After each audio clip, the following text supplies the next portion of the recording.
Bismillahirrahmanirrahim. Assalamualaikum warahmatullahi taala wabarakatuh. Apa kabar murid-murid dan rahmatullah sekalian? Harap semua dalam keadaan sehat ya. Jadi insyaallah kita sambung lagi pembelajaran kita pada hari ini, bab yang ke-24, yaitu riwayat hidup Nabi Muhammad sallallahu alaihi wasallam.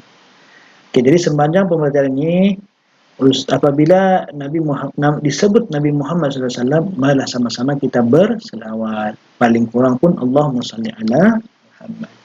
Baiklah murid-murid, kita teruskan ya. Oke.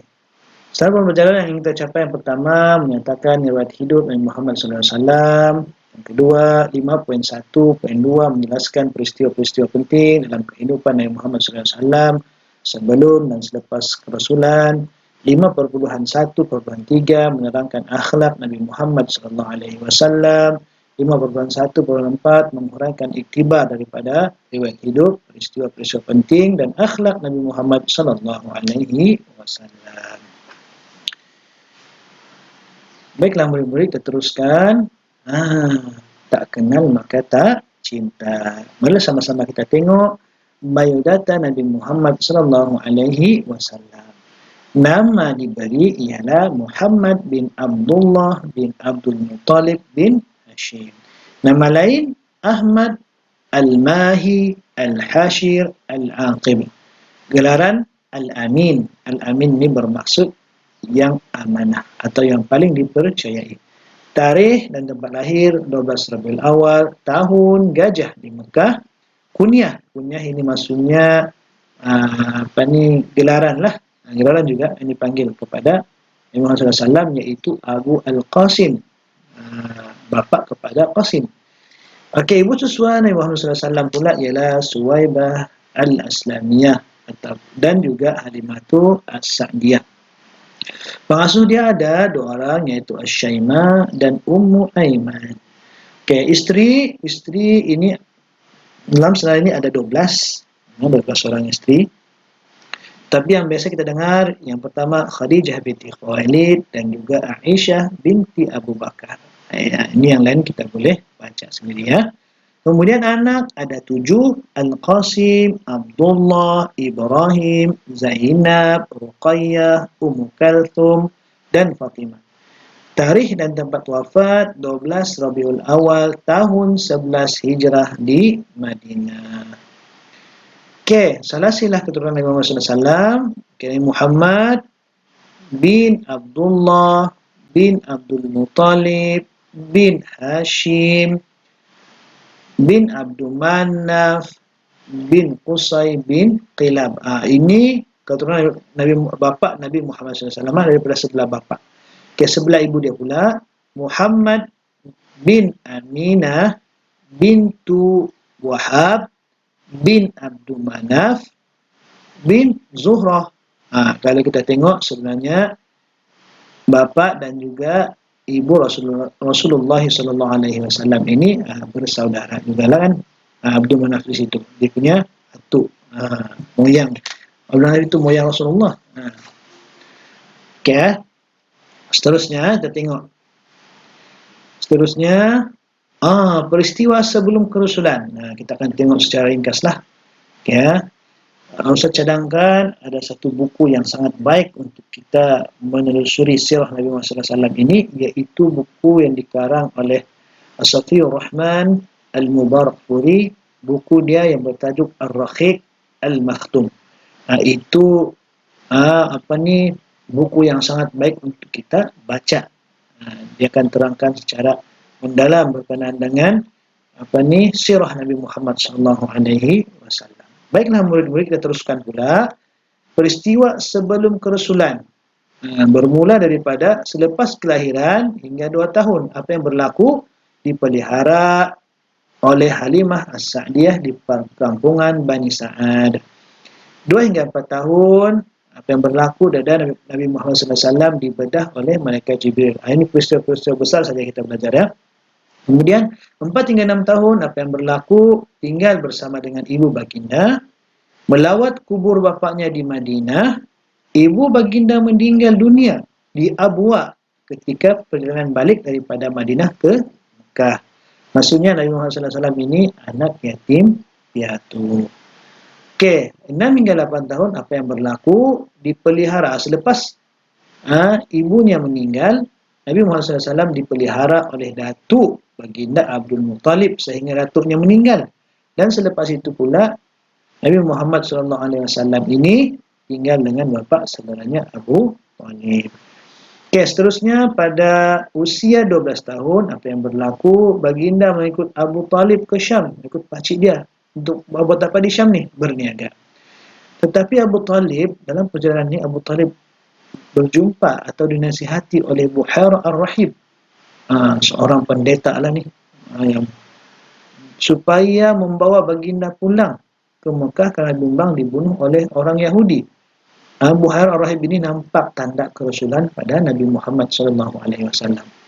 Okey, maksudnya Buhair ini seorang yang alim lah. Alim. Pada umur 20 tahun, apa yang berlaku menyaksikan Hilfah Al-Fudul, iaitu perjanjian untuk membela orang yang teraniaya dalam perniagaan. Dalam umur 20 tahun juga ini, Nabi Muhammad SAW mengembala kambing bersama saudara susuan di perkampungan Bani Sa'ad, kemudian di Mekah. Pada umur 25 tahun, Nabi Muhammad SAW berkecimpung dalam perniagaan di luar kota Mekah Al-Mukarramah. Maksudnya Nabi Muhammad SAW ini sebenarnya businessman. Kalau kita panggil sekarang businessman lah. Usahawan lah. Sekarang usahawan. Berurus niaga dengan Sayyidatina Khadijah radhiyallahu anha. Apa Nabi buat? Dia menjalankan perniagaan. Dia menjalankan perniagaan tuan. Tuannya ialah Sayyidatina Khadijah dengan penuh jujur amanah. Dan bawa keuntungan yang lumayan. Maksudnya Nabi Muhammad SAW ini dia campin ataupun pakar dalam perniagaan. Okay. Pada umur 25 tahun juga, apa yang berlaku? Sayyidatina Khadijah mengambil keputusan untuk berkahwin dengan Nabi Muhammad SAW. Ini spesialnya Nabi Muhammad SAW ini. Sayyidatina Khadijah yang meminang Nabi Muhammad, bukan Nabi Muhammad yang meminang. Nabi Muhammad dipinang, macam perempuan kan. Tapi pada zaman ketika itu tidak ada masalah. Sayyidatina Khadijah tertarik dengan kemuliaan akhlak yang diceritakan oleh Maisarah. Siapa Maisarah ni? Maisarah ini adalah hamba kepada Sayyidatina Khadijah yang membantu Nabi Muhammad SAW menjalankan perniagaan. Dan hasil perkahwinan di antara Nabi Muhammad SAW dan Sayyidatina Khadijah ini dikurniakan 6 orang anak. Okey. Pada umur 35 tahun, ini berlaku peristiwa besar, iaitu peristiwa peletakan Hajar Aswad selepas Mekah dilanda banjir besar sehingga meruntuhkan dinding Kaabah. Berlakulah perebutan antara ketua kabilah apabila tiba masa meletakkan Hajar Aswad sehingga hampir berlaku pertumpahan darah. Baginda menghamparkan, maka baginda ini dipilihlah untuk menyelesaikan masalah ini. Apa Nabi buat? Apa Nabi Muhammad SAW buat? Baginda menghamparkan rida ataupun selendang baginda, kemudian meletakkan Hajarul Aswad di tengah-tengahnya. Okay. Jadi selepas itu, setiap ketua-ketua kabilah memegang hujung rida tersebut dan membawanya beramai-ramai ke penjuru Kaabah. Lalu baginda mengambil Hajarul Aswad dan meletakkan di tempat asalnya. Begitulah kebijaksanaan Nabi Muhammad SAW dalam menyelesaikan masalah peletakan batu Hajarul Aswad. Begitulah peristiwa yang berlaku sebelum kerasulan Nabi Muhammad SAW. Baiklah, beriman sekalian, kita teruskan pula peristiwa selepas kerasulan. Okey, pada umur 40 tahun, Nabi Muhammad SAW ini menerima wahyu pertama dalam Ramadan ketika bersendirian di Gua Hira. Malaikat Jibril datang memeluk Nabi 3 kali dan menyuruh baginda membaca Iqra. Tapi Nabi Muhammad SAW, saya tidak berjawab dengan Malaikat Jibril, saya tidak pandai membaca. Okey, selepas itu Malaikat Jibril mengajar Nabi Muhammad SAW wahyu pertama, iaitu ayat 1 hingga 5 surah Al-Alaq. Iqra bismi rabbikal ladzi khalaq. Iqra itu maksudnya membaca. Jadi kita sepatutnya umat Islam ini adalah umat yang suka membaca. Sebab wahyu yang pertama pun suruh bacalah. Okay. Setelah mendapat perintah daripada Allah SWT, perintah kepada Allah Subhanahu Wa Taala menjalankan dakwah, baginda menjalankan tugas dengan gigih dan sabar. Okey, sedikit info. Orang yang pertama beriman dan menyokong dakwah baginda ialah isteri baginda Sayyidatina Khadijah radhiyallahu anha, sahabat karib baginda Sayyidina Abu Bakar radhiyallahu anhu, dan yang ketiga suku baginda yang masih kecil ketika itu Sayyidina Ali bin Abu Thalib radhiyallahu anhu. Okey, pada umur 51 tahun, ini berlaku peristiwa besar juga dalam Islam, iaitu peristiwa Isra' Mi'raj. Pada tahun tersebut, Nabi Muhammad SAW berduka cita kerana apa? Kematian dua orang yang paling dia sayang. Siapa itu? Iaitu bapa saudaranya, Abu Talib, dan juga isteri tersayang, tercinta, iaitu Sayyidatina Khadijah. Dua-duanya meninggal. Jadi, Allah mengetahui kesedihan Nabi Muhammad SAW itu. Jadi, Allah Subhanahu Wa Taala membawa Nabi Muhammad SAW mengembara menyaksikan tanda-tanda kebesarannya dalam peristiwa Isra' dan Mi'raj. Kita tengok sedikit berkenaan dengan peristiwa Isra' dan Mi'raj ini. Pemohon sekalian, Nabi Muhammad SAW dibawa pada waktu malam dari Masjidil Haram ke Mekah ke Masjidil Aqsa di Palestin. Ini dengan menaiki kenderaan Buraq. Buraq itu laju dia lompat sejauh mata memandang, dia pergi lompat. Berapa jauhnya tu. Okay. Seterusnya, dalam perjalanan baginda ditunjukkan dengan pelbagai gambaran yang akan berlaku kepada umat baginda. Kemudian baginda menjadi imam salat kepada para nabi di Masjidil Aqsa. Kemudian baginda dibawa Mi'raj. Ini Mi'raj ini maksudnya naik merentas 7 langit sehingga ke Sidratul Muntaha. Maksudnya ke hujung sudah. Sidratul Muntaha itu maksudnya paling hujung. Muntaha itu maksudnya paling hujung. Di langit. Dulu kalau peristiwa ini macam tidak logik kan. Dulu zaman Nabi mana ada paling moden pada ketika itu ialah unta. Unta, kuda. Tapi sekarang sudah tidak mustahil. Orang sudah naik ke bulan dengan menggunakan roket. Naik kapal terbang. Jadi benda ini tidak mustahil. Cumanya pada ketika zaman Nabi, siapa yang cakap begitu menjadi orang gila lah. Jadi ini yang menguji keimanan kita, menguji keimanan orang pada ketika itu dan juga sampailah sekarang. Okay, baginda menghadap Allah SWT dan menerima kepaduan salat fardu 5 waktu. Allah ini bagi direct kepada Nabi Muhammad SAW ini kefarduan salat, bukan melalui malaikat Jibril. Maksudnya betapa besarnya kefarduan salat ini kepada kita, berapa pentingnya. Sehingga Nabi menyebut perbezaan di antara orang kafir dan orang yang meninggalkan salat ialah kufur. Kena berhati-hati lah. Bapak-ibu sekalian, janganlah kita mengambil enteng, mengambil tidak berat tentang ibadah salat kita. Wajib salat fardu 5 waktu sehari semalam. Dan yang terakhir, baginda turun ke Mekah sebelum subuh dan menceritakan pengalaman baginda kepada penduduk Mekah. Nabi perjalanan Isra' Mi'raj ini cuma berlaku semalam saja. Lepas Isya' sehingga waktu subuh. Berlaku lebih kurang 6-7 jam sahaja. Allahu Akbar. Peristiwa yang sangat besar dalam agama kita. Okey, pada umur seterusnya pada umur 53 tahun, apa yang berlaku? Okey, ini berlaku satu lagi peristiwa besar dalam agama kita, iaitu peristiwa hijrah. Hijrah Nabi Muhammad SAW dan sahabatnya ke Madinah. Okay, dalam perjalanan ke Madinah, baginda singgah di Quba, dan masjid yang pertama dalam Islam. Dan di Madinah baginda memerintah berteruskan wahyu dan membina Masjid Nabawi. Dulu masjid ni bukan macam masjid sekarang. Batu batak semua.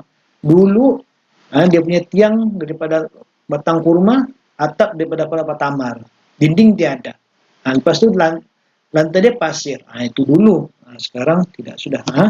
Itu sebenarnya masjid senang dibina dulu. Sekarang kalau tidak ada berjuta-juta, tidak bolehlah buat masjid. Terusnya baginda mempersaudarakan Muhajirin dan Ansar. Siapa Muhajirin itu? Muhajirin itu ialah orang yang berhijrah, orang Mekah. Ansar itu senang cerita orang Madinah. Menggubal piagam Madinah sebagai asas pembentukan negara Islam. Sedikit info, Peperangan pada zaman Nabi Muhammad SAW ada yang pertama Ghazwah. Ghazwah itu pasukan tentera Islam yang dipimpin sendiri oleh Nabi Muhammad SAW. Ada 28 peperangan. Banyak tuh. Syariah, pasukan tentera Islam yang tidak disertai oleh Nabi Muhammad SAW, dan baginda melantik seorang ketua amir untuk memimpin peperangan. Ada 54 peperangan. Jadi maksudnya jumlah peperangan ada 82 peperangan sepanjang Nabi Muhammad SAW berdakwah. Oke, seterusnya 63 tahun, saat yang sangat menyedihkan, berlaku pada waktu duha hari Isnin 12 Rabiul Awal tahun ke-11 Hijrah di rumah Sayyidatina Aisyah radhiyallahu anha. Nabi Muhammad sallallahu alaihi wasallam dijemput kembali menemui penciptanya pada umur 63 tahun. Dan kemudian jasad Nabi Muhammad SAW ini yang mulia dimakamkan di rumah Sayyidatina Aisyah radhiyallahu anha. Jadi kalau ada kesempatan untuk melaksanakan umrah di Madinah, kita akan melawat makam Nabi Muhammad SAW. Di sampingnya dua orang lagi sahabat besar, yaitu Sayyidina Abu Bakar dan juga Sayyidina Umar. Bersebelahannya kubur mereka. Allahu Akbar. Mudah-mudahan kita diberi rezeki untuk pergi umrah dan menziarahi Nabi Muhammad SAW. Dan sedikit info, setiap Muslim wajib mencintai Nabi Muhammad SAW. Antara tanda cinta kita, apa tanda cinta kita pada baginda SAW? Termasuk yang pertama, kita mestilah ikut sunnah Nabi Muhammad SAW, mematuhi perintah dan menjauhi larangan baginda. Yang kedua, sentiasa merindui baginda Nabi Muhammad SAW. Merindu saja kita, apa kita buat?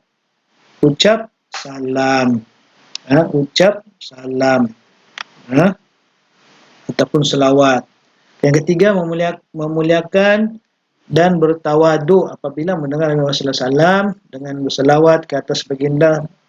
Dan keempat, mencintai Ahlul Bait, orang yang ada pertalian keluarga dengan baginda, dan para sahabat, orang yang beriman yang sempat bertemu dengan Nabi Muhammad SAW. Oke, jasa. Ini jasa yang pertama, membina masyarakat bersatu padu, mempertahankan negara, menjadikan masjid pusat pemerintahan dan pusat kemasyarakatan di samping tempat ibadah, membentuk umat yang patuh dan sanggup berkorban demi kesatuan Islam, menjadikan Madinah sebagai negara terunggul dan menjadi contoh tamadun gemilang sehingga dikenali sebagai Al-Madinah Al-Munawwarah yang berarti kota bercahaya. Dan yang terakhir, menurut sekalian, iktibar. Yang pertama, Nabi Muhammad SAW diutuskan oleh Allah SWT untuk memimpin manusia ke jalan yang benar. Yang kedua, kehidupan baginda dipenuhi dengan perjuangan dan pengorbanan demi ketinggian agama Islam. Yang ketiga, baginda membentuk tamadun yang seimbang dan sempurna menjadi asas kecemerlangan tamadun hari ini. Dan yang terakhir, umat manusia amat terhutang budi dengan jasa Nabi Muhammad SAW yang tidak ada tolak banding. Jadi sekadar itu sahaja pembelajaran kita berkenaan dengan riwayat hidup Nabi Muhammad SAW. Kita sudah mengetahui biodata dia, kita juga telah mengetahui silsilah keluarga baginda, dan kita juga sudah mengetahui sedikit sebanyak peristiwa yang berlaku sebelum dan selepas kerasulan Nabi Muhammad SAW, dan juga iktibar daripada kehidupan Rasulullah SAW. Jadi insyaAllah kita akan bertemu lagi pada sesi pengajaran yang akan datang. Wabillahi taufiq wa hidayah. Assalamualaikum warahmatullahi ta'ala wabarakatuh.